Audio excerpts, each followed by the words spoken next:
हरिः ओम् आपादमौलिपर्यन्तं गुरूणामाकृतिं स्मरेत् तेन विघ्नाः प्रणश्यन्ति सिद्ध्यन्ति च मनोरथाः।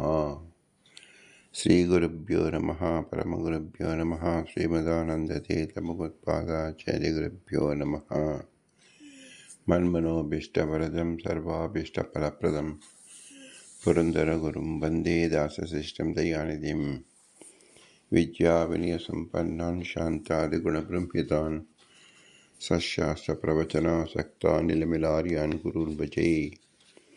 पृथ्वीमण्डलमध्यस्थाः पूर्णबोधमतानगाः वैष्णवाः विष्णुहृदयाः तान् नमस्ते गुरुर्मम। हरिः ओम्। श्रीशापाहि अनन्तकोटिब्रह्माण्डनायका ಎಂಬುದು ಶ್ರೀ ಪುರಂದರದಾಸರು ರಚಿಸಿದ ಭವ್ಯ ಗ್ರಂಥ. 180 ಗದ್ಯಗಳು. 82 ಗದ್ಯದಿಂದ 92 ಗದ್ಯದವರೆಗೆ 10 ಜನ ವರದರನ್ನು ಶ್ರೀ ಪುರಂದರದಾಸರು ಚಿಂತಿಸುತ್ತಿದ್ದರು. ಅಕ್ರೂರ ವರದ, ಅಂಬರೀಷ ವರದ, ನಾರದ ವರದ, ಪ್ರಹ್ಲಾದ ವರದ, ಗಜೇಂದ್ರ ವರದ, ಮುಚುಕುಂದ ವರದ, ಧ್ರುವ ವರದ, ವಿಭೀಷಣ ವರದ, ಪುಂಡರೀಕ ವರದ, ಪರಾಶರ ವರದ. 10 ಜನ ಎಂಬುದನ್ನು, ಅನಂತ ಜನರನ್ನು ನಾವು ತಿಳಿದುಕೊಳ್ಳಬೇಕು.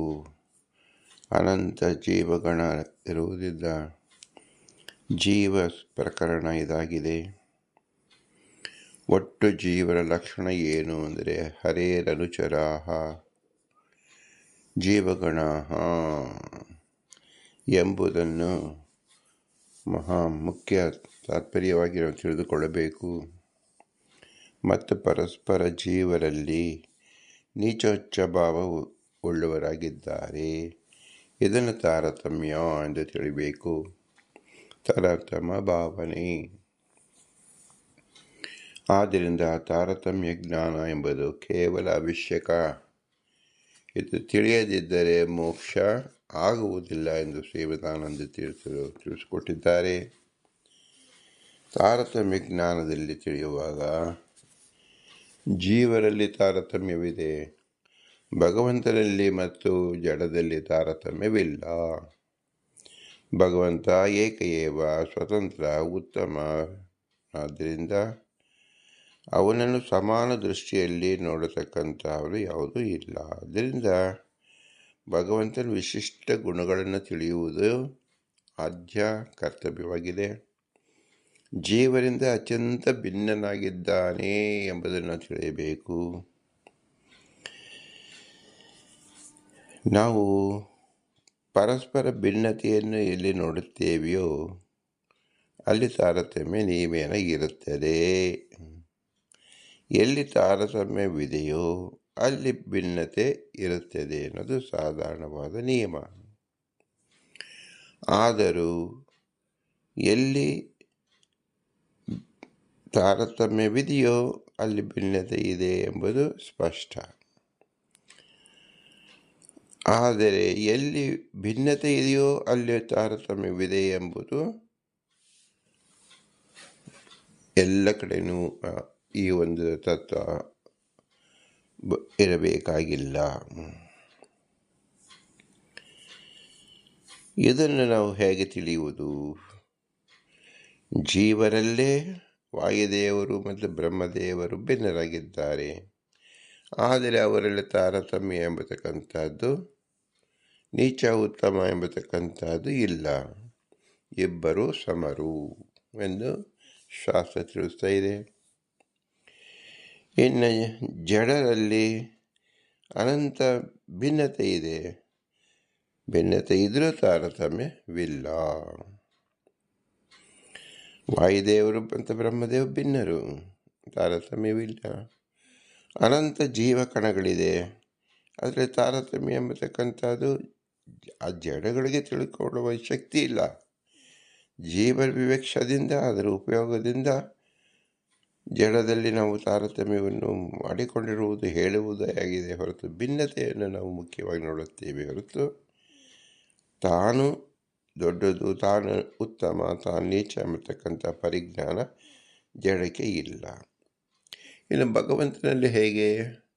ಭಗವಂತ ಭಿನ್ನತೆಯೇ ಇಲ್ಲ. ಎಲ್ಲಿ ಭಿನ್ನತೆಯೇ ಇಲ್ಲವೋ ತಾರತಮ್ಯ ಹೇಗೆ ಬರುತ್ತದೆ? ಸಹಜವಾದ ಲಕ್ಷಣ ಭಿನ್ನತೆ ಇದ್ದರೆ ತಾರತಮ್ಯ. ಭಿನ್ನತೆಯೇ ಇಲ್ಲದೆ ಹೋದಾಗ ತಾರತಮ್ಯ ಜ್ಞಾನ ಅನ್ನೋದು ಹೇಗೆ ತಿಳಿಯುವುದು? ಅಂದರೆ ನೇಹ ನಾನಾಸ್ತಿ ಕಿಂಚನ. ಭಗವಂತನು ಒಬ್ಬನೇ ಇರುವುದರಿಂದ ಅವನಲ್ಲಿ ಅವನೇ ಭಿನ್ನತೆ ಎಂಬತಕ್ಕಂಥದ್ದು ಕೂಡುವುದಿಲ್ಲವಾದ್ದರಿಂದ ಭಗವಂತನಲ್ಲಿ ತಾರತಮ್ಯವೂ ಇಲ್ಲ. ಭಗವಂತನಲ್ಲಿ ಎಂಬುದಕ್ಕೆ ಇನ್ನೊಬ್ಬ ಭಗವಂತನಿರಬೇಕು. ಆ ಇನ್ನೊಬ್ಬ ಭಗವಂತನಿಲ್ಲ, ಒಬ್ಬನೇ ಭಗವಂತ. ಹಾಗಾದರೆ ಅನಂತ ರೂಪಗಳಿದೆಯಲ್ಲ? ಹೌದು, ಅನಂತ ರೂಪಗಳು ಭಿನ್ನ ತರಹ ತೋರಿದರು ಅದು ಅಭಿನ್ನವೇ. ಆದ್ದರಿಂದ ಅಲ್ಲಿ ತಾರತಮ್ಯ ಎಂಬುದು ಇಲ್ಲ. ಈ ರೀತಿಯಲ್ಲಿ ವಿಶಿಷ್ಟವಾಗಿ ಭಿನ್ನತೆ ಈಶ, ಜೀವ, ಜಡ ಮತ್ತು ಭಿನ್ನ ಮತ್ತು ತಾರತಮ್ಯ ಇದನ್ನು ನಾವು ಚೆನ್ನಾಗಿ ತಿಳಿದುಕೊಳ್ಳಬೇಕು. ಹಾಗಾದರೆ ಭಗವಂತನಲ್ಲಿ ತಾರತಮ್ಯ ಎಂಬುದು ಏನು ಅಂದರೆ ಭಗವಂತನ ಗುಣೋತ್ಕೃಷ್ಟತೆಯನ್ನು ನಾವು ತಿಳಿಯುವುದು. ಭಗವಂತನಲ್ಲಿ ಮಾತ್ರ ಇರತಕ್ಕಂಥ ಗುಣಗಳು ಏನಿದೆ ಅದು ಜೀವರಲ್ಲಿ ಸುತರಾಮ್ ಇರುವುದಿಲ್ಲ. ಅಂತಹ ಗುಣಗಳನ್ನು ನಾವು ಭಗವಂತನ ಉತ್ಕರ್ಷತೆಯನ್ನು ನಾವು ತಿಳಿದುಕೊಳ್ಳಬೇಕು. ಇಲ್ಲಿ ತನಕ ನಾವು ಕೆಲವು ಗುಣಗಳನ್ನು ತಿಳಿದುಕೊಂಡವು. ಮುಂದಿನದು ಪರಮಾತ್ಮನಿಗೆ ಸೃಷ್ಟಿಯಾದಿಗಳಲ್ಲಿ ಸ್ವಾತಂತ್ರ್ಯ ಸಮರ್ಥನೆ. ಭಗವಂತ ಸ್ವತಂತ್ರ ಅಂತ ಹೇಳಿದ ಮೇಲೆ ಸೃಷ್ಟಿಯಾದ ಕ್ರಿಯೆಗಳನ್ನು ಮಾಡತಕ್ಕಂಥವನು ಭಗವಂತನೇ ಅಂದ ಮೇಲೆ ಅವನು ಯಾವ ಉಪಯೋಗವನ್ನು, ಯಾರ ಉಪಕಾರವನ್ನು ಮಾಡಿ ಸೇರಿಸಿಕೊಂಡು ಮಾಡುತ್ತಾನೆ ಅಂತ ನಮಗೆ ಸಂಶಯ ಬಂದರೆ, ಪರಮಾತ್ಮನಿಗೆ ಭಿನ್ನವಾಗಿ ಜೀವರಿದ್ದಾರೆ ಮತ್ತು ಜಡರಿದೆ. ಜೀವ ಜಡರ ಸಹಾಯದಿಂದ ಏನಾದರೂ ತನ್ನ ಕಾರ್ಯವನ್ನು ಮಾಡುತ್ತಾನೇನೋ ಅಂದರೆ ಸುತರಾಮ್ ಇಲ್ಲ. ಪರಮಾತ್ಮನಿಗೆ ತನ್ನ ಕಾರ್ಯ ನಿರ್ವಹಿಸಲು ಜೀವರ ಅಪೇಕ್ಷೆ ಇಲ್ಲ, ಜಡದ ಅಪೇಕ್ಷೆಯೂ ಇಲ್ಲ. ಹಾಗಾದರೆ ಬಳಸಿಕೊಳ್ಳುತ್ತಾನಲ್ಲ, ನಮಗೆ ವ್ಯಕ್ತವಾಗಬೇಕಾದರೆ ಅವನು ಜಡವನ್ನು ಬಳಸಿಕೊಳ್ಳಬೇಕು. ಭಗವಂತನ ಸಾಮರ್ಥ್ಯವಿದೆ ಅನ್ನೋದು ನಮಗೆ ಹೇಗೆ ಗೊತ್ತಾಗೋದು? ಭಗವಂತನ ವಿರಾಟ್ ಸ್ವರೂಪದಲ್ಲಿರ್ತಕ್ಕಂಥ ಭಗವಂತನನ್ನು ತಿಳಿಯುವ ಬಗ್ಗೆ ಹೇಗೆ? ಅವನು ವಿರಾಟ್ ಕೃತಿಯನ್ನು ಮಾಡಿದಾಗ ಮಾತ್ರ ನಮಗೆ ವ್ಯಕ್ತವಾಗುತ್ತೆ ತಾನೆ. ಆದ್ದರಿಂದ ಜೀವರ ಜ್ಞಾನ ಕೊಡೋಕ್ಕೋಸ್ಕರವಾಗಿ ಭಗವಂತ ಜಡ ಪದಾರ್ಥವನ್ನು ಬಳಸಿಕೊಳ್ಳುತ್ತಾನೆಯೇ ಹೊರತು ಭಗವಂತನಿಗೆ ಜಡ ಪದಾರ್ಥದ ಅವಶ್ಯಕತೆ ಇಲ್ಲ. ಅವನೇ ತನ್ನ ಸ್ವಸಾಮರ್ಥ್ಯದಿಂದಲೇ ಮಾಡುತ್ತಾನೆ ಎಂಬುದೇ ಅತಿ ಮುಖ್ಯವಾದ ಅಂಶ. ಆ ಗುಣವನ್ನು ನಾವು ಭಗವಂತನಲ್ಲಿ ಉಪಾಸನೆ ಮಾಡಬೇಕು. ಅಂದರೆ ನಮ್ಮ ಬಿಂಬ ಪ್ರತಿಬಿಂಬವನ್ನು ನಂಬಿಕೊಂಡು ಅದು ಬಿಂಬವಾಗಿಲ್ಲ. ನಾವು ಲೋಕದಲ್ಲಿ ಕಾಣುತ್ತೇವೆ, 4-6 ಜನರಿದ್ದಾಗ ಅವರಿಗೆ ಮುಖಂಡನಾಗಿ ಒಬ್ಬ 5ನೇ ವ್ಯಕ್ತಿ ಆಗುತ್ತಾನೆ, ಅದು 4ನೇ ಒಬ್ಬ ವ್ಯಕ್ತಿ ಆಗುತ್ತಾನೆ. ಈ ರೀತಿಯಲ್ಲಿ ಜೀವಗಳ ಮಧ್ಯದಲ್ಲಿ ಈಶ ಒಬ್ಬ ಅಂತ ನಾವು ಎಂದಿಗೂ ತಿಳಿಯಬಾರದು. ಸ್ವತಂತ್ರ ಸ್ವತಂತ್ರ ಅಂಥೇಳಿ ಜೀವಿದಂ ತತ್ವಮಿಷ್ಯತೆ. ಸ್ಪಷ್ಟವಾಗಿ ತತ್ವೋದ್ಯೋತ, ತತ್ವ ವಿವೇಕ, ತತ್ವ ಸಂಖ್ಯಾನದಲ್ಲಿ ಭಗವಂತ ಪೃಥಕ್, ಅವನು ಸ್ವತಂತ್ರ, ಇನ್ನೆಲ್ಲರೂ ಅಸ್ವತಂತ್ರರು ಎಂಬ ವಿಭಜನೆ ನಾವು ಸ್ಪಷ್ಟವಾಗಿ ತಿಳಿದುಕೊಳ್ಳಬೇಕು.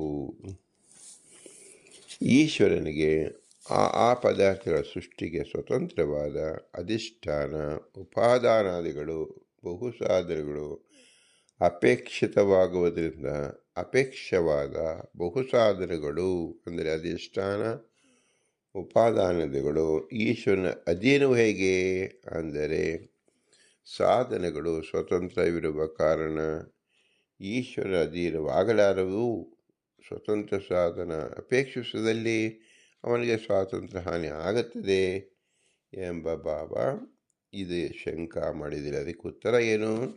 ಪರಮಾತ್ಮನಿಗೆ ಗುಣತ್ರಯ ಮಹದಾದಿ ಆವರಣ ಸಹಿತ ಅಂಡಕೋಶ, ಅದರಲ್ಲಿದ್ದ 14 ಲೋಕ ಮೊದಲಾದ ಪದಾರ್ಥಗಳು, ಎಲ್ಲ ಜೀವಸಮೂಹ, ಶರೀರ, ಇಂದ್ರಿಯ, ಜ್ಞಾನ, ಕರ್ಮ, ಮಹಾಕಾರ್ಯಗಳು, ಘಟ, ಕುಡ್ಯ ಮೊದಲಾದ ಅವಾಂತರ ಕಾರ್ಯಗಳು, ಇವುಗಳ ಸೃಷ್ಟಿ ವಿಷಯದಲ್ಲಿ ಅಧಿಷ್ಠಾನ ದೇಶ ಕಾಲಗಳ ಅಪೇಕ್ಷೆಯಾಗಲಿ, ಆ ಜೀವನಿಂದ ನಿವೃತ್ತ ಕಾರ್ಯಗಳಲ್ಲಿ ಅಂತರ್ಜ್ಞಾನ ಇಚ್ಛಾದಿಗಳಾಗಲಿ, ಬಾಹ್ಯ ಬೃಹದ್ಭಾಂಡವಾದಿ ಚಕ್ರ ಸಲಿಲಗಳ ಅಪೇಕ್ಷವಾಗಲಿ ಬೇಕಾಗಿಲ್ಲ. ಏಕೆಂದರೆ ಅವನು ಸ್ವತಂತ್ರನು, ಸಮರ್ಥನು, ಸ್ವಸಾಮರ್ಥ್ಯದಿಂದಲೇ ಸರ್ವ ಕಾರ್ಯಕಲಾಪವನ್ನು ಸೃಷ್ಟಿಸುತ್ತಾನೆ. ಆದ ಕಾರಣ ಎಲ್ಲ ಕಾರ್ಯಕಾರಣ ಪದಾರ್ಥಗಳು ಅವನ ಅಧೀನವೇ ಆಗಿರುತ್ತದೆ. ಇದು ಪ್ರಮಾಣ ಸಿದ್ಧವಾಗಿದೆ. ತದ್ಯಥಾ ಸೃಷ್ಟಿಸಿತ್ಯಾದಿಕಂ ಸರ್ವಂ ಅಪಾಂಗಲಭಮಾತ್ರತಃ ಕರೋತಿ ನೋಪದಾನಾದಿ ವ್ಯಪೇಕ್ಷ ತಸ್ಯ ವಿದ್ಯತೆ. ಇದರರ್ಥ ಸೃಷ್ಟಿ, ಸ್ಥಿತಿ ಮೊದಲಾದವುಗಳನ್ನು ಈಶ್ವರನು ಕೃಪಾ ಕಟಾಕ್ಷ ಮಾತ್ರದಿಂದ ಮಾಡುತ್ತಾನೆ. ಅವನಿಗೆ ಉಪಾದಾನ ವ್ಯವಸ್ಥೆ ಬೇಕಾಗಿಲ್ಲ ಇತ್ಯಾದಿ. ತನ್ನ ಅಧೀನ ಸಾಧನ ಅಪೇಕ್ಷಿಸಿ ಸೃಷ್ಟಿ ಮಾಡುತ್ತಾನೆ. ಆದ ಕಾರಣ ಅವನ ಸ್ವಾತಂತ್ರ್ಯಕ್ಕೆ ಹಾನಿ ಇಲ್ಲ ಎಂಬುದು ಭಾವ. ಲೋಕದಲ್ಲಿ ಅಂದರೆ ನಮ್ಮ ವ್ಯವಹಾರದಲ್ಲಿ ಎಲ್ಲ ಪದಾರ್ಥಗಳು ಸ್ವತಂತ್ರ ಸಾಧನವನ್ನು ಅಪೇಕ್ಷಿಸುತ್ತದೆ. ಅಂದಮೇಲೆ ಪರಮಾತ್ಮನಿಗೆ ಮಾತ್ರ ಸ್ವತಂತ್ರ ಸಾಧನಗಳು ಬೇಕಾಗಿಲ್ಲ ಅನ್ನುವುದು ಸರ್ವತಾ ಕೂಡಲಾರದು ಅಂತ ಹೀಗೆ ಶಂಕೆ ಮಾಡಿಕೊಡುವುದು. ವಿಷ್ಣುವಿನ ಸ್ವಾತಂತ್ರ್ಯ ಅನೇಕ ಪ್ರಮಾಣಗಳಿಂದ ಪ್ರಮಿತವಾಗಿದೆ. ಹೀಗೆ ಇದ್ದರೂ ಸೃಷ್ಟಿ ಮಾಡುವ ವಿಷಯದಲ್ಲಿ ಅವನು ಸ್ವತಂತ್ರ ಸಾಧನ ಅಪೇಕ್ಷಿಸುತ್ತಾನೆ ಎಂದರೆ ಪ್ರಮಾಣ ಸಿದ್ಧ ಸ್ವಾತಂತ್ರ್ಯವು ವ್ಯಾಹತ ಆಗುತ್ತದೆ ಮತ್ತು ಅಧಿಷ್ಠಾನ ಉಪಾದಾನ ಸಾಧನಗಳು ಯಾವನ ಅಧೀನವೋ ಅವನೇ ತನ್ನಿಂದ ಆಗುವ ಕ್ರಿಯೆಯಲ್ಲಿ ಸ್ವತಂತ್ರನಾಗುತ್ತಾನೆ, ಸಮರ್ಥನೂ ಆಗುತ್ತಾನೆ ಎಂದರ್ಥ ಎಂಬುದು ಯುಕ್ತವಾಗುತ್ತದೆ. ಈ ಕಾರಣದಿಂದ ಸಕಲ ಪದಾರ್ಥಗಳ ಸೃಷ್ಟಿಯಲ್ಲಿ ಪ್ರಧಾನ ಕಾಲ, ಕರ್ಮ, ಜೀವ, ಜ್ಞಾನ, ಇಚ್ಛಾ, ಪ್ರಯತ್ನ, ಮೃತ್ಪಿಂಡಾದಿಗಳು ಸ್ವೀಕಾರ ಮಾಡಿದರೆ ತನ್ನ ಅಧೀನ ಸಾಧನಗಳನ್ನೇ ಸ್ವೀಕಾರ ಮಾಡಿದಂತೆ ಆಗುತ್ತದೆ. ಇದರಿಂದ ಅವರ ಸ್ವಾತಂತ್ರ್ಯಕ್ಕೆ ಹಾನಿ ಆಗುವುದಿಲ್ಲ. ಇಷ್ಟೇ ಅಲ್ಲ, ಇದರಿಂದಲೂ ಅಧಿಕವಾಗಿ ಐಶ್ವರ್ಯ ಪ್ರಕಾಶಿತವಾಗುತ್ತದೆ. ಹಾಗಾದರೆ ಪರಮಾತ್ಮನು ಸಾಧನ ಸ್ವೀಕಾರ ಮಾಡೋದು ಏತಕ್ಕೆ ಅಂದರೆ ಲೀಲಾ ಮಾತ್ರದಿಂದ ಹೊರತು ಬೇರೆ ಕಾರಣವಿಲ್ಲ. ಆ ಲೀಲೆಯು ಸ್ವಾಭಾವಿಕವೂ ಆದ್ದರಿಂದ ಯಾವ ದೋಷವೂ ಇಲ್ಲ. ಈ ವಿಷಯದಲ್ಲಿ ಶ್ರೀಮದ್ ವ್ಯಾಸರಾಜ ತೀರ್ಥರು ಚಂದ್ರಿಕಾದಲ್ಲಿ ನಮಗೆ ಅನುಗ್ರಹಿಸಿದ್ದಾರೆ. ಸ್ವತಂತ್ರ ಸಾಧನಾಪೇಕ್ಷಾ ಲೋಕೆ ಶಕ್ತಿ ನಿಬಂಧನ ಈಶ್ವರಸ್ಯ ಸ್ವಸಾಮರ್ಥ್ಯಂ ನ ಕುತ್ರಾಪಿ ಈಶ್ವರತ್ವತಃ ದ್ರವ್ಯಸ್ಯ ಕರ್ಮಕಾಲಾದೇಃ ಶ್ರೂಯತೆ ಚ ಈಶ್ವತಂತ್ರಿತಃ ನಾನಾಶಿಲ್ಪೇಷು ನಿಪುಣಃ ಸಾಧನಂ ಸ್ವಯಮೇವ ಹಿ ಸಂಪಾದ್ಯತೆ ನ ಕಾರ್ಯಾಣಿ ಕುರ್ವಂ ಲೋಕೇಪಿ ದೃಶ್ಯತೆ ಸ್ವಾಧೀನ ಸಾಧನಾದಾನಂ ತು ಈಶಸ್ಯ ನ ವಿರುದ್ಯತೆ ಪ್ರಮಿತತ್ವಾಚ್ಛಲೀಲಾತ್ವಾತ್ ಈಶತ್ವಾದಾಘಾತಕತ್ವತಃ ಲೀಲೆಯಾ ದಂಡಮಾಲಭ್ಯ ಗಚ್ಚನ್ ಕಿಂ ಪಂಗುತಂ ವ್ರಜೇತ್ ಎಂಬುದು ಆರಂಭಾಧಿಕರಣದಲ್ಲಿ ತಿಳಿಸಿದ್ದಾರೆ. ಲೋಕದಲ್ಲಿ ಸ್ವತಂತ್ರ ಸಾಧನದ ಅಪೇಕ್ಷೆ ಅಶಕ್ತತೆ ಮೂಲಕವೂ, ಆದರೆ ಈಶ್ವರನಿಗೆ ಅಸಾಮರ್ಥ್ಯವೂ ಇಲ್ಲ. ಅವನು ಅಸಮರ್ಥನಲ್ಲ. ಏಕೆಂದರೆ ಅವನು ಈಶ್ವರನಾದ ಕಾರಣವೇ ಸಮರ್ಥನಾದ ಕಾರಣ ದ್ರವ್ಯ, ಕರ್ಮ ಮೊದಲಾದವುಗಳು ಈಶ್ವರ ಅಧೀನವಾಗಿರುತ್ತದೆ. ಇದು ಶ್ರುತಿ ಸಿದ್ಧವಾಗಿದೆ. ಸ್ವಾಧೀನ ಸಾಧನಗಳನ್ನು ಸ್ವೀಕಾರ ಮಾಡುವುದು ಈಶ್ವರನ ಈಶತ್ವಕ್ಕೆ ವಿರುದ್ಧವಾಗಲಾರದು. ಏಕೆಂದರೆ ಅದು ಪ್ರಮಾಣ ಪ್ರಮಿತವಾಗಿದೆ. ಲೀಲೆಯಿಂದಲೂ ಅಂದರೆ ಸ್ವಾಧೀನ ಸಾಧನ ಸ್ವೀಕಾರ ಮಾಡುವುದು ಕಂಡಿದೆ. ಹಾಗೆ ಹೇಳದಿದ್ದರೆ ಈಶತ್ವಕ್ಕೇನೆ ಘಾತಕವಾಗುತ್ತದೆ. ಲೋಕದಲ್ಲಿಯೂ ಲೀಲೆಯಿಂದ ದಂಡ ಹಿಡಿದು ಅಡ್ಡಾಡುತ್ತಾನೆ. ಆದರೆ ದಂಡ ಹಿಡಿದಿರುತ್ತಾರೆಂಬ ಕಾರಣದಿಂದ ಅವರೇನು ದಂಡದ ಅಧೀನವಲ್ಲ ಅಥವಾ ಕುಂಟರಲ್ಲ, ಸಮರ್ಥರೇ ಆದರೂ ಲೀಲಾದಿಂದ ಹಿಡಿದಿರುತ್ತಾರೆ. ಅದು ಹೇಗೆಯೋ ಅದರಂತೆ ಪರಮಾತ್ಮನು ತನ್ನ ಅಧೀನ ಸಾಧನ ಅಪೇಕ್ಷಿಸಿದರೂ ಅಸ್ವತಂತ್ರನಾಗಲಾರನು ಎಂಬುದು ಭಾವ. ಹೀಗೆ ಸಮಾಧಾನ ಮಾಡಿದರೂ ಈಶ್ವರ ಕರ್ತೃ ಸೃಷ್ಟಿಯು ಕೂಡುವುದಿಲ್ಲ. ಹೇಗೆ ಅಂದರೆ, ಸೃಷ್ಟಿ ಮಾಡುವುದರಿಂದ ಈಶ್ವರನಿಗೆ ಪ್ರಯೋಜನ ಇದೆಯೋ ಇಲ್ಲವೋ? ಪ್ರಥಮ ಕಲ್ಪದಲ್ಲಿ ಯಾವ ಪ್ರಯೋಜನ ಅರ್ಥವಾಗಿ ಸೃಷ್ಟಿ ಮಾಡುತ್ತಾನೆಯೋ ಆ ಪ್ರಯೋಜನ ಪೂರ್ಣವಾಗುವುದರಿಂದ ಅದರ ಅಪೇಕ್ಷೆ ಇದೆಯಿಂದಾಗಿ ಅವನಿಗೆ ಅಪೂರ್ಣತ್ವ ಬರಬೇಕಾಗುತ್ತದೆ. ಅಪೂರ್ಣನಾದರೆ ಈಶ್ವರನಾಗಲಾರ. ಹಾಗಾಗಿ ಸೃಷ್ಟಿಯು ಕೂಡುವುದಿಲ್ಲ. ದ್ವಿತೀಯ ಪಕ್ಷವೂ ಸರಿಯಲ್ಲ.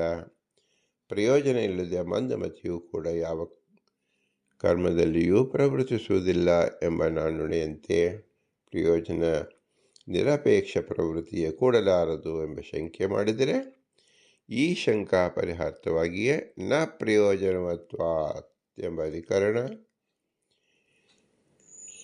ಅವಿರೋಧ ಅಧ್ಯಾಯದ ಪ್ರಥಮ ಪಾದ 9ನೇ ಅಧಿಕರಣ ಇಲ್ಲಿ ಪ್ರವೃತ್ತವಾಗಿದೆ. ಬ್ರಹ್ಮಸೂತ್ರದಲ್ಲಿ ಇದರ ಅಭಿಪ್ರಾಯ ಏನೆಂದರೆ, ಪರಮಾತ್ಮನ ಸೃಷ್ಟಿ ಮೊದಲಾದವುಗಳು ಪ್ರಯೋಜನ ಉದ್ದೇಶಿಸಿ ಮಾಡಲ್ಪಟ್ಟಿಲ್ಲ. ಅವನು ಪೂರ್ಣಕಾಮ. ಆದ್ದರಿಂದಲೇ ಸೃಷ್ಟಿ ಮೊದಲಾದವುಗಳಿಂದ ಪ್ರಯೋಜನವಿಲ್ಲ. ಕೇವಲ ಲೀಲಾ ಮಾತ್ರದಿಂದಲೇ ಸೃಷ್ಟಿ. ಆ ಲೀಲೆಗೂ ಒಂದು ಉದ್ದೇಶವಿಲ್ಲ. ಆಲಸ್ಯ ಪರಿಹಾರಾರ್ಥ ಲೀಲೆಯು ಆಲಸ್ಯ ಪರಿಹಾರವೇ ಲೀಲೆ ಪ್ರಯೋಜನ ಎಂದು ಹೇಳಲು ಬರದು. ಅವನು ನಿರ್ದೋಷನಾದ್ದರಿಂದ ಆಲಸ್ಯಾದಿ ದೋಷಗಳು ಇಲ್ಲ. ಆ ಲೀಲೆಯ ಸ್ವಭಾವವು ಕಾರಣ. ಸ್ವಭಾವದಿಂದಲೇ ಸೃಷ್ಟಾದಿಗಳನ್ನು ತಿಳಿಯಬೇಕು ಎಂದು ಹೇಳಿ ಚಂದ್ರಿಕಾದಲ್ಲಿ ತಿಳಿಸಲ್ಪಟ್ಟಿದ್ದಾರೆ. ಅಸ್ವಭಾವ ಪ್ರವೃತ್ತೋ ಹಿ ಪ್ರಾಜ್ಞ ಅಪ್ಪಿ ಆಕಾಂಕ್ಷತೆ ಫಲಂ ಸ್ವಾಭಾವಿಕ ನಿಮೇಷಾಧ್ಯ ಹಿ ನಹಿ ಉದ್ದೇಶ್ಯ ಪ್ರಯೋಜನ. ಇದರರ್ಥ, ಅಸ್ವಾಭಾವಿಕ ಪ್ರವೃತ್ತಿಯಲ್ಲಿ ಪ್ರಾಜ್ಞನಾದವನು ಫಲವನ್ನು ಅಪೇಕ್ಷಿಸುತ್ತಾನೆ. ಸ್ವಾಭಾವಿಕ ಕಾರ್ಯದಲ್ಲಿ ಪ್ರಯೋಜನ ಅಪೇಕ್ಷೆ ಇಲ್ಲ. ಇದರ ಅಭಿಪ್ರಾಯ ಏನೆಂದರೆ, ಸ್ವಾಭಾವಿಕ ನಿಮೇಷ ಅಂದರೆ ರೆಪ್ಪೆ ಚಲನದಲ್ಲಿ, ವ್ಯಾಖ್ಯಾನ ಕಾಲದಲ್ಲಿ ಮಾಡತಕ್ಕ ಶಿರೋಹಸ್ಯ ಚಲನಾದಿಗಳಲ್ಲಿ ಪ್ರೇಕ್ಷಾವಂತರೆಂದು ಸಮ್ಮತರಾದವರಲ್ಲಿಯೂ ಪ್ರಯೋಜನ ಕಂಡಿಲ್ಲ. ಹಾಗೂ ಅದು ಇಷ್ಟವೂ ಅಲ್ಲ. ನಾವು ಕೈಯಲ್ಲಾಡಿಸ್ತೇವೆ, ಕೈಯಿಂದ ತೋರಿಸ್ತೇವೆ, ಮಾತನ್ನು ಹೇಳುತ್ತೇವೆ, ದೃಷ್ಟಿಯನ್ನು ಬಿಡುತ್ತೇವೆ. ಇದಕ್ಕೆ ಏನು ಪ್ರಯೋಜನವಿದೆ? ಏನು ಪ್ರಯೋಜನವಿಲ್ಲ. ಹಾಗೂ ಆನಂದ ಉದ್ರೇಕದಿಂದ ಪ್ರವೃತ್ತಿ ತದ್ಹೇತುಪದೇಶ ಛಾ 1:14 ಬಸೂತ್ರದಲ್ಲಿ ಈ ವಿಷಯ ಸಮರ್ಥಿತವಾಗಿದೆ. ಇಂಥ ಪ್ರವೃತ್ತಿಯಲ್ಲಿ ಪ್ರಯೋಜನ ಉದ್ದೇಶವಿಲ್ಲ, ಫಲಾಪೇಕ್ಷೆ ಇಲ್ಲ. ಇಲ್ಲಿನ ಭಾಷಾ ಪಂಕ್ತಿಯಲ್ಲಿ ಸ್ಪಷ್ಟವಾಗಿ ಶ್ರೀಮದಾನಂದ ತೀರ್ಥ ತೋರಿಸಿದ್ದಾರೆ. ಕೋಹಿ ಅನ್ಯಾತ್ ಕಹ ಪ್ರಾಣಾಧ್ಯಾಶೇಷ ಆಕಾಶೋ ಆನಂದನ ಸ್ಯಾತ್. ಭಗವಂತಿಯ ಪೂರ್ಣ ಆನಂದವಿರುವುದರಿಂದ ಪ್ರವೃತ್ತಿ ಎಂದರ್ಥ. ಈಶ್ವರ ಸೃಷ್ಟಿಯಾದಿಗಳು ಆಯಾಸ ಸಾಧ್ಯವಲ್ಲ. ಅತಯೇವ ಆನಂದ ಉದ್ರೇಕದಿಂದ ಪ್ರವೃತ್ತಿ, ಇಚ್ಛಾ ಮಾತ್ರದಿಂದ ಪ್ರಭುವಿನ ಸೃಷ್ಟಿ ಇತ್ಯಾದಿ ಹೇಳಿದೆ. ಆದರೆ ಈ ಸೃಷ್ಟಿಯಿಂದ ಪರಮಾತ್ಮ ಪ್ರಯೋಜನ ಇಲ್ಲದಿದ್ದರೂ ಜೀವನಿಗೆ ಪ್ರಯೋಜನವು. ಪರಮಾತ್ಮನ ಮಾತ್ರ ದಯಾದಿಂದ ಪ್ರವೃತ್ತನಾಗುತ್ತಾನೆ. ಜೀವನಿಗೆ ಅನುಗ್ರಹ ಮಾಡಬೇಕೆಂಬ ಇಚ್ಛೆಯಿಂದ ಸೃಷ್ಟಾದಿಗಳಲ್ಲಿ ಪ್ರವೃತ್ತಿಯು ದಯಾಕ್ಕೂ ಒಂದು ಪ್ರಯೋಜನ ಇಲ್ಲವಾದ್ದರಿಂದ ದಯಾ ಮಾಡುವುದು ಕೂಡುವುದಿಲ್ಲವೆಂದು ಹೇಳಲು ಬರುವುದಿಲ್ಲ.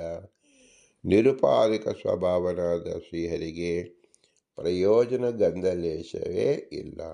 ಆಕಳಲ್ಲಿ ಕರುಗಳ ಮೇಲಿನ ದಯಾದಿಂದಲೇ ಪ್ರವೃತ್ತಿ ಕಂಡಿದೆ. ಹೀಗೆ ಪರಮಾತ್ಮ ಪ್ರವೃತ್ತಿ ದಯಾದಿಂದಲೇ ಇರುತ್ತದೆ. ಈ ಕಾರಣದಿಂದಲೇ ಪರಮಾತ್ಮನಿಗೆ ಸ್ವಾತಂತ್ರ್ಯದಿಂದ ಜಗತ್ಕರ್ತೃತ್ವ ಮತ್ತು ಜಗನ್ನಿರ್ಮಾತೃತ್ವದಲ್ಲಿ ಪ್ರಯೋಜನ ರಾಹಿತ್ಯ ಇದೆ ಎಂದು ಸಿದ್ಧವಾಗುತ್ತದೆ ಎಂಬುದು ಅಭಿಪ್ರಾಯ. ಇದನ್ನು ಲೋಕದಲ್ಲಿ ನಾವು ಕಾಣಬಹುದಾದರೆ ಕೇವಲ ಅಲ್ಪ ದೃಷ್ಟಾಂತದಿಂದ ದನ ಕರುಗಳಲ್ಲಿ ಕಾಣಬಹುದು. ನಮ್ಮ ಚೇಷ್ಟ, ನಮ್ಮ ಪ್ರವೃತ್ತಿಯಲ್ಲಿ ಅನೇಕ ವ್ಯಾಪಾರಗಳು ಮಾಡುತ್ತೇವೆ. ಆದರೆ ಮುಖ್ಯ ವ್ಯಾಪಾರ ನಾವು ಶಬ್ದ ಮಾಡುವಾಗ ಕೈ ಕಾಲಲ್ಲಾಡಿಸುವುದು, ಮುಖವನ್ನು ನೋಡುವುದು, ಹಿಂತಿರುಗುವುದು, ಇದೆಲ್ಲವೂ ಸಹ ಮುಖ್ಯ ಪ್ರಯೋಜನವಿಲ್ಲ. ಆದರೂ ನಾವು ಮಾಡುತ್ತೇವೆ ಅಂದರೆ ಹಾಗೆ ಮುಖ್ಯವಾದ ಪ್ರಯೋಜನ ಮುಖ್ಯ ಕರ್ಮಕ್ಕೆ ಇದು ಯಾವ ರೀತಿಯಲ್ಲಿ ಸಾಧಕವಲ್ಲ.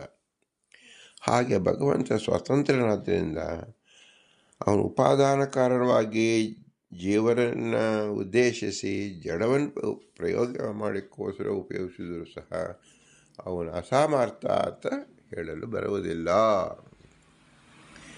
ಈ ಒಂದು ಮುಖ್ಯ ಗುಣ ಯಾವ ಜೀವರಲ್ಲಿಯೂ ಕಾಣುವುದಿಲ್ಲ. ನಾವು ಕೇವಲ ಒಂದು ಉದಾಹರಣೆಗೆ ಅಂಗಚೇಷ್ಟೆಯನ್ನು ತಿಳಿಸಿದೆವು ಹೊರತು ಅಂಗಚೇಷ್ಟೆಯ ಪ್ರಧಾನವೇ ಅಲ್ಲ, ಅಂಗಚೇಷ್ಟೆಯಿಂದ ಪ್ರಯೋಜನವೂ ಇಲ್ಲ. ಇದನ್ನು ಮಾತ್ರ ತಿಳಿದುಕೊಳ್ಳಬೇಕು. ಭಗವಂತನಿಗೆ ಅವನು ಸರ್ವಸಮರ್ಥನಾದ್ದರಿಂದ ಜಗತ್ಸೃಷ್ಟಿಯಾದ ಕರ್ಮಗಳು ನಮ್ಮ ಅಂಗಚೇಷ್ಟೆಯಂತೆ ಅವನಿಗೆ ಯಾವ ಪ್ರಯೋಜನವೂ ಇಲ್ಲ ಅಂದಷ್ಟು ಮಾತ್ರ ತಿಳಿದುಕೊಳ್ಳೋದಕ್ಕೆ ಇವು ಉದಾಹರಣೆಗೆ ಹೊರತು ಭಗವಂತ ಮಾಡತಕ್ಕಂಥ ಪ್ರತಿಯೊಂದು ಕರ್ಮವೂ ಪರಾಪೇಕ್ಷೆಯಿಂದ, ಅಂದರೆ ಜೀವನ ಅಪೇಕ್ಷೆಯಲ್ಲಿ ಜೀವರಿಗೆ ದಯಾ ಮಾಡಲು, ಜೀವರಿಗೆ ಭಗವಂತನ ಗುಣವನ್ನು ತಿಳಿದುಕೊಳ್ಳೋಕ್ಕೋಸ್ಕರವಾಗಿ ಭಗವಂತ ಈ ರೀತಿಯಲ್ಲಿ ಶಕ್ತಿ ಪ್ರಯೋಗವನ್ನು ಮಾಡುತ್ತಾನೆ. ಇದು ಜೀವನ ಅನುಗ್ರಹಕ್ಕೋಸ್ಕರವಾಗಿ. ಜೀವನ ಅನುಗ್ರಹವಾದರೆ ಒಂದು ಅಪೇಕ್ಷೆ ಆಯ್ತಲ್ಲ, ಅಂದರೆ ಅಪೇಕ್ಷೆ ಎಂಬುದು ಲೀಲಾ ಮಾತ್ರ. ಆ ಲೀಲೆ ಯಾವುದು ಅಂದರೆ ಸ್ವಾಭಾವಿಕವಾದದು. ನನ್ನ ಇಷ್ಟ, ನನ್ನ ಇಚ್ಛೆ ಅಂತ ಹೇಳುವಾಗ ಅಲ್ಲಿ ಪ್ರಶ್ನೆ ಉತ್ತರಗಳು ಹುಟ್ಟುವುದಿಲ್ಲ. ಅವನ ಇಷ್ಟ ಎಂದು ಹೇಳಿದ ಕೂಡಲೇ ಅದಕ್ಕೆ ಅಲ್ಲಿ ಪ್ರಶ್ನೆ ಮಾಡುವಂತಿಲ್ಲ. ಅದೇ ಸ್ವಾಭಾವಿಕ ಎಂಬುದು. ಆದ್ದರಿಂದ ಭಗವಂತನ ಸೃಷ್ಟ್ಯಾಧಿಕರ್ತಗಳಲ್ಲಿ ಸ್ವಸಾಮರ್ಥ್ಯದಿಂದ ಮಾಡುತ್ತಾನೆ ಹೊರತು ಜೀವನನ್ನು ಅಪೇಕ್ಷಿಸುವುದಿಲ್ಲ, ಜಡವನ್ನು ಅಪೇಕ್ಷಿಸುವುದಿಲ್ಲ ಎಂಬ ಮಹತ್ತಾದ ಗುಣವನ್ನು ನಾವು ಸದಾ ಕಾಲ ನಾವು ತಿಳಿದಿರಬೇಕು. ಭಗವಂತ ನಮ್ಮ ಪ್ರತಿ ಉಸಿರಿಗೂ, ಪ್ರತಿ ಕಣಕ್ಕೂ, ನಮ್ಮ ಬಾಂಧವ್ಯಕ್ಕೂ, ನಮ್ಮ ಇಚ್ಛೆಗೂ, ನಮ್ಮ ಜ್ಞಾನಕ್ಕೂ, ನಮ್ಮ ಇರುವಿಕೆಯೂ, ನಮ್ಮ ಜನನ ಸೃಷ್ಟಿಯ ಸ್ಥಿತಿ ಸಂಹರಣೆ, ಜ್ಞಾನ ಬಂಧ ಮೋಕ್ಷ ಎಲ್ಲಕ್ಕೂ ಕಾರಣನಾಗಿದ್ದಾನೆ, ನಿಮಿತ್ತ ಕಾರಣನಾಗಿದ್ದಾನೆ. ಯಾಕಾಗಿದ್ದಾನೆ? ನಮ್ಮಿಂದ ಭಗವಂತನಿಗೆ ಏನೂ ಪ್ರಯೋಜನವಿಲ್ಲ. ಅವನು ಪೂರ್ಣನಾಗಿದ್ದಾನೆ. ಪೂರ್ಣ ಕಾಮಸ್ಯಕ್ಕೋಸ್ಕರ ಆತ್ಮತೃಪ್ತನಾಗಿದ್ದಾನೆ. ಮತ್ತೆ ಯಾವ ರೀತಿಯಲ್ಲಿ ಅವನಿಗೆ ತೃಷೆ ಬರೋದಕ್ಕೆ ಸಾಧ್ಯವೇ ಇಲ್ಲ. ಆತ್ಮಕಾಮಸ್ಯಕ್ಕೋಸ್ಪೃಹ ಸ್ಪೃಶ ಅಂದರೆ ಅವನು ಪೂರ್ಣನಾಗಿದ್ದಾನೆ. ಜೀವನದಿಂದ ಆಗಬೇಕಾದ್ದಿಲ್ಲ, ಜಡವಿಂದ ಆಗಬೇಕಾದ್ದಿಲ್ಲ, ತಲೆಗೆ ತಾನು ಮಾಡಬೇಕು ಎಂಬತಕ್ಕಂಥದ್ದು ಇಲ್ಲ. ಪೂರ್ಣಸ್ಯ ಪೂರ್ಣಮಾದಾಯ ಪೂರ್ಣಮೇವ ಭವಿಷ್ಯತೆ ಎಂಬುದಾಗಿ ಈ ವಿಶಿಷ್ಟ ಗುಣವನ್ನು ತಿಳಿದುಕೊಳ್ಳುವುದೇ ನಾವು ತಾರತಮ್ಯ ಜ್ಞಾನ ಅಂತ ತಿಳಿಯಬೇಕು. ಈ ವಿಶಿಷ್ಟವಾದ ಜ್ಞಾನ ಯಾವ ಜೀವರಲ್ಲೂ ಇಲ್ಲ. ಆದ್ದರಿಂದ ಜೀವ ಭಗವಂತನಿಂದ ಅತ್ಯಂತ ಭಿನ್ನನಾಗಿದ್ದಾನೆ. ಜೀವನ ಸ್ವತಂತ್ರನಾಗಿದ್ದಾನೆ. ಜೀವನು ಭಗವಂತನು ಉಪಜೀವಿಸಿಕೊಂಡು ಬದುಕಿದ್ದಾನೆ. ನಾವೆಲ್ಲರೂ ಭಗವಂತನನ್ನು ಉಪಜೀವಿಸಿಕೊಂಡು ಬದುಕಿರುವುದರಿಂದ ನಾವು ಜೀವ ಅಂತ ಕರೆಸಿಕೊಳ್ಳುತ್ತೇವೆ. ಇದು ಜೀವ ಪ್ರಕರಣದ ಮಹತ್ವದ ಅಂಶ. ನಾವು ಯಾರನ್ನು ಉಪಜೀವಿಸಿಕೊಂಡು ಬದುಕಿದ್ದೇವೆಯೋ ಅವರನ್ನೇ ನಾವು ತಿಳಿಯಲಿಲ್ಲ ಹೋದರೆ ಜೀವ ಪ್ರಕರಣ ಉದ್ದೇಶವೇ ಸಾಫಲ್ಯ ಅನಿಸುವುದಿಲ್ಲ. ಆದ್ದರಿಂದ ಮೊಟ್ಟ ಮೊದಲಿಗೆ ತಿಳಿದುಕೊಳ್ಳಬೇಕಾಗಿದ್ದು ಭಗವಂತ ಸ್ವತಂತ್ರನಿದ್ದಾನೆ. ಅಯಮೇವ ಸರ್ವೇಷ್ಟ ದಾತಾರಃ ಸರ್ವಾನಿಷ್ಟ ನಿವಾರಕ ಅಯಮೇವ. ಯಾರು? ಭಗವಂತ. ಭಗವಂತನೇ ನನಗೆಲ್ಲವನ್ನು ಕೊಟ್ಟು ಸಲಹುವ. ಅವನಿಂದಲೇ ನಾವುಗಳಿರುವುದು. ನಾನು ಇರುವುದು ಅಂತ ಮೊಟ್ಟ ಮೊದಲಿಗೆ ಜ್ಞಾನ ಬೇಕು. ನಾವುಗಳೆಲ್ಲವೂ ಇರುವುದು ಅಂತ ನಂತರದಲ್ಲಿ ಜ್ಞಾನ ಬೇಕು. ಭಗವಂತನ ಕೃಪಾ ಕಟಾಕ್ಷಿಯಿಂದ ಇದ್ದೇವೆ ಎಂಬತಕ್ಕಂಥ ಮೂಲಭೂತ ಜ್ಞಾನ ಯಾವ ಕಾಲದಲ್ಲೂ ನಿಯಮೇನ ಇರತಕ್ಕಂಥದ್ದು.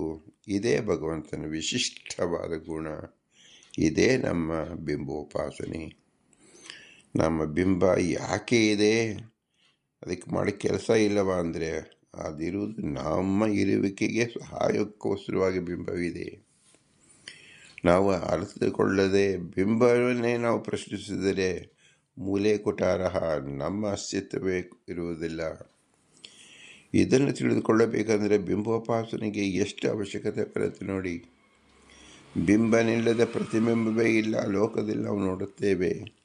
ಅಂತಹದ ನಾವು ಬಿಂಬನನ್ನೇ ನಾವು ಪ್ರಶ್ನಿಸಿದರೆ ನಮ್ಮ ಅಸ್ತಿತ್ವ ಇಲ್ಲ, ಏನಿರುತ್ತದೆ? ಬಿಂಬೋಪಾಸನೆ ಎಂಬುದೇ ಇದೆ ಮೂಲ ತತ್ವ. ಬಿಂಬ ಆಧಾರ, ಮೂಲ ಆಧಾರ. ಅದನ್ನು ಗುಣೋತ್ಕರ್ಷತೆಯಿಂದ ಭಗವಂತ ಗುಣೋತ್ಕರ್ಷತೆಯೇ ಬಿಂಬನ ಗುಣೋತ್ಕರ್ಷತೆ ತಿಳಿದಂತಾಗುತ್ತದೆ. ಇದೇ ನಿಜವಾದ ಬಿಂಬೋಪಾಸನೆ ಎಂಬುದು. ಇದು ಎಲ್ಲ ಜೀವರಿಗೂ ಸಾಧಾರಣವಾದದ್ದು. ಯಾರು ತಿಳಿಯುವುದಿಲ್ಲವೋ ಅವರಿಗೆ ಮೋಕ್ಷವಾಗುವುದೇ ಇಲ್ಲ.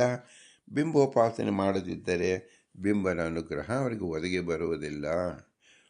ಬಿಂಬನನ್ನು ಉಪಾಸನೆ ಮಾಡದಿದ್ದರೂ ಭಗವಂತ ಪ್ರತಿಬಿಂಬನನ್ನು ರಕ್ಷಿಸುತ್ತಾ ಇದ್ದಾನೆ. ಯಾಕೆ? 10 ಜನ ಮಕ್ಕಳು ದಡ್ಡರಾದರೂ ತಂದೆ ತಾಯಿಗಳು ಅನ್ನ ಆಹಾರಾದಿಗಳು ಕೊಟ್ಟು ಸಾಕುತ್ತಾರೆ. ಯಾಕೆ? ಜೀವನದಲ್ಲಿ ಎಂದಾದರೂ ಬುದ್ಧಿ ಬರಬಹುದು ಎಂಬ ಆಶೆಯಿಂದ.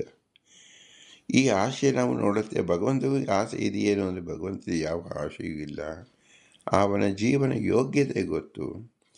ಜೀವನಿಗೆ ಯಾವ ಕಾಲದಲ್ಲಿ ಬರಬೇಕು, ಅವನ ಪ್ರತಿಬಂಧಕವಾಗಿರತಕ್ಕಂಥ ಅನಾದ ಕಾಮಕರ್ಮಗಳ ದಶೆಯಿಂದ ಯಾವಾಗ ಸರಿಯುತ್ತದೋ ಆಗ ಅವನಿಗೆ ತಿಳಿಯುತ್ತದೆ.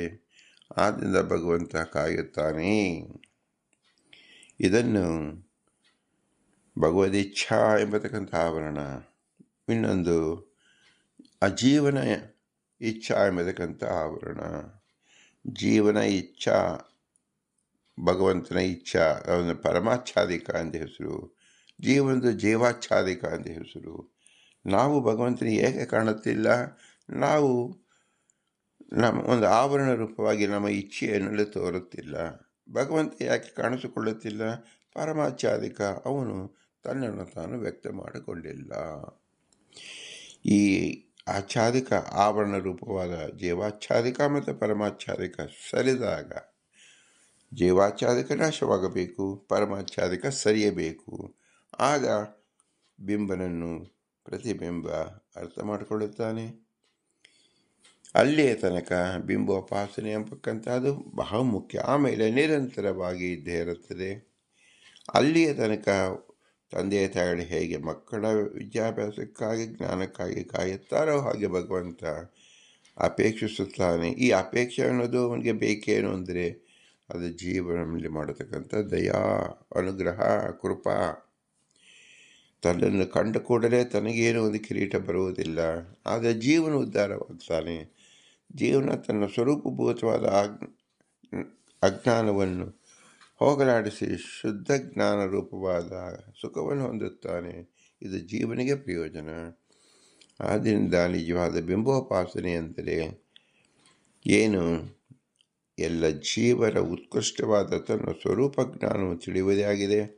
ಸ್ವರೂಪ ಆನಂದವನ್ನು ಅನುಭವಿಸುವುದೇ ಆಗದೆ ಆದರೆ ಅದು ಬಿಂಬನಿಂದ ದತ್ತಕವಾಗಬೇಕು, ಅನುಗ್ರಹ ರೂಪವಾಗಬೇಕು. ಅದೇ ಬಿಂಬೋಪಾಸನೆಯಾಗುತ್ತದೆ. ಇದನ್ನು ಸರ್ವಮೂಲದಲ್ಲಿ ವಿಶೇಷವಾಗಿ ಎಲ್ಲ ಪದಗಳಲ್ಲೂ ಶ್ರೀಮದಾನಂದ ತೀರ್ಥರು ವಿವರಿಸಿ ಹೇಳಿದ್ದಾರೆ.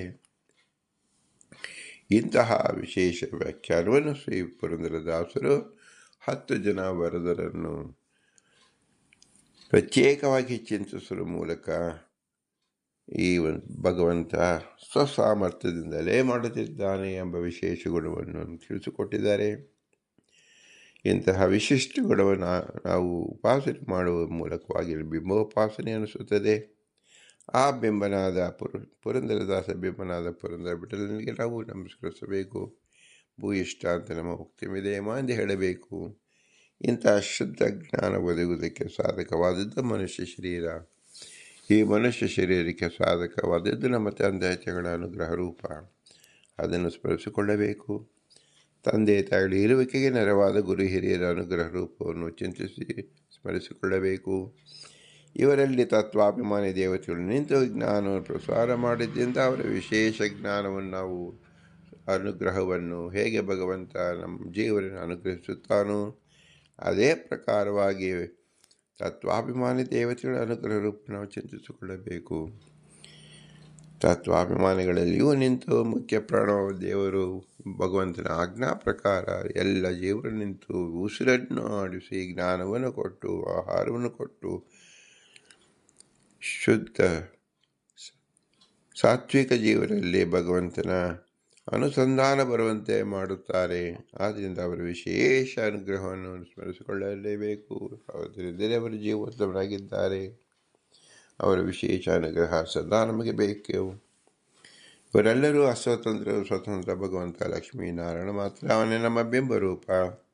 ಸದಾ ನಾವು ನೆನೆಯಲೇಬೇಕು. ಅವನ ಗುಣ ಉತ್ಕೃಷ್ಟತೆಯನ್ನು ನಾವು ಕೊಂಡಾಡಬೇಕು. ಭಗವಂತ ನೀನು ಸರ್ವಸಮರ್ಥನಿದ್ದೀಯ. ನಿನ್ನ ಅನುಗ್ರಹದಿಂದ ನಾವು ಬದುಕುತ್ತಿದ್ದೇವೆ. ನಿನ್ನ ಅನುಗ್ರಹದಿಂದ ನನ್ನ ಅಜ್ಞಾನ ದೂರ ಸರಿಯಬೇಕು ಎಂದು ನಾವು ತಿಳಿಯಬೇಕು. ಇದೇ ಬಿಂಬೋಪಾಸನೆ ಎಂಬುದಾಗುತ್ತದೆ. ಇಂತಹ ಬಿಂಬನನ್ನು ನಾವು ಹೇಗೆ ಸ್ಮರಿಸಿಕೊಡುವುದು, ಹೇಗೆ ಭಗವಂತನ ಸ್ಮರಿಸುವುದು ಅಂದರೆ ಉಪನಿಷತ್ತಿನ ಹೇಳಿರುವಂತೆ ಭೂಯಿಷ್ಠ ಅಂತ ನಮ್ಮ ಉಕ್ತಿ ವಿಧೇಮ, ಭೂಯಿಷ್ಠ ಅಂತ ನಮ್ಮ ಉಕ್ತಿ ವಿಧೇಮ ಅಂತೇಳಿ ವಿನಮ್ರವಾಗಿ ನಮಿಸೋಣ.